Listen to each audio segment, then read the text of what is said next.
हे बघा, मी परवा म्हणजे भाजी आणली होती, फ्रीजमध्ये ठेवली होती. तर ही भाजी आता म्हटलं कापून तळायला घेणार म्हणून हे बघा, हा एक ही जीव आहे याच्यात बघितलं इकडे पूर्णपणे हा मी दाखवते तुम्हाला, हात लावत नाही बघा, स्नेल टाईप असे आहेत हां. आणि ह्याच्यात पण आहे इकडे बघा, हा पण आहे एखादं बघ पिल्लू आहे बघ बघा, हे झालं. आणि हे बघा, हा जीव कसला आहे म्हणून भाजीत असतात ते कसे जीव आहेत ते बघा. आता ही भाजी कोण खाणार? आणला 60 का 50ला आहे बघा. हे बघा, हा जीव बघा, ह्या भाजीवाल्याकडून आणलं. 2 दिवस म्हटलं, एक दिवस हा कसला जीव आणि काय म्हणून कशी खायची तरी. मी ह्या माध्यमातून तुम्हाला सांगते आहे, जेव्हा तुम्ही भाजी आणणार तर त्या भाज्या अशा कापून धुवून व्यवस्थित बघायला पाहिजे. आता मी खाऊ शकत पण नाही, समजलं ना. हा एक कुठला जीव आहे म्हणून बघा, हा बघा, हा पूर्णपणे तुम्हाला दाखवला आहे.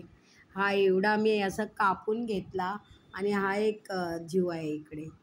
तर अशा भाज्या आणत असताना आता पावसामुळे काय म्हणून देव जाणे. हे बघा, ही भाजी मी मोठा आणला होता, हा बघा.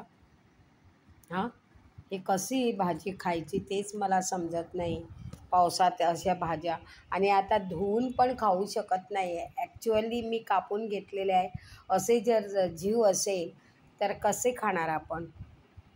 इकडच्याच नजदीक म्हणजे जवळच्याच भाजीवाल्याकडे म्हटलं 1-4 दिवसाची भाजी घेऊया म्हणून फ्लावर आणला, मग भेंडी आणली, भोपळा आणला होता. असं जर भाज्या असेल तर कोण खाणार? कशा ह्या कुठे कशा खाव्यात?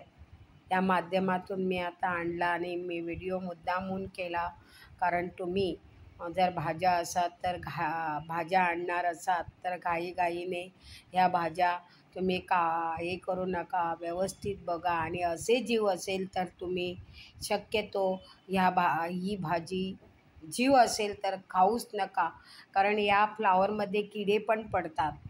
बारीक बारीक कुठे किडे असेल तर मी आता एवढं बारीक बघत नाही. तेव्हा हा जर तुम्ही भाजीवाल्याकडे जात असाल तर तुम्ही दखल घ्या. हा जर व्हिडिओ तुम्हाला आवडला असेल तर लाईक करा, शेअर करा आणि योग्य तो कॉमेंट्स लिहा. Thanks for watching my this video. बघा कसं बघितलं की किळसवाणं वाटतं.